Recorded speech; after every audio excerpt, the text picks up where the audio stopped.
சட்டப்பேரவை தேர்தலில் அரசியல் கட்சிகள் எந்த பிரச்சினைக்கு முன்னுரிமை தர வேண்டும் என நினைக்கிறீர்கள் என பொதுமக்களிடம் கருத்து கேட்டது புதிய தலைமுறை. அதற்கு மக்கள் அளித்த பதில்களை பார்க்கலாம். தமிழக அரசியல் கட்சிகள் எந்த ஒரு இலவச திட்டங்களை அறிவிக்க வேண்டாம்.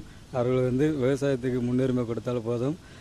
நெல் உணவு போன்ற தானியங்க பொருட்களுக்கு அரசே கொள்முதல் செய்து அரசே அந்த வார சந்தைகள் விற்பதற்கு நடவடிக்கை எடுத்தால் போதும்.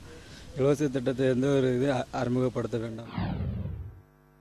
நமது இந்திய கடற்கரை பகுதியில் அத்துமீறி நுழைகின்ற சிங்கள இராணுவங்கள் அட்டுழியமாக தமிழக மீனவர்களை கைது செய்வதும் அவர்களை சிறையில் அடைப்பதும் என்ற ஒரு தொடர்கதையாக நிகழ்ந்து வருகின்றது. இதுவரையும் அந்த பிரச்சனைக்கு எவ்வித முக்கியத்துவம் அளிக்கவில்லை.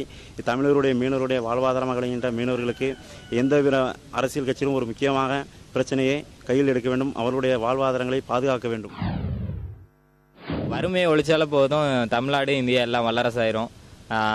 சேர வேண்டிய சலுகைகளை கரெக்டாக கொண்டு போய் சேர்த்தாலே நாடு வல்லரசாயிரும்.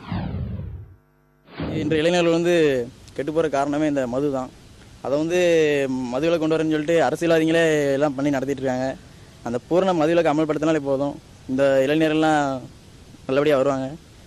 அப்படி யார் இப்போ கொண்டு வராங்களோ அவங்களுக்கு தான் கண்டிப்பாக வாக்களிப்போம்.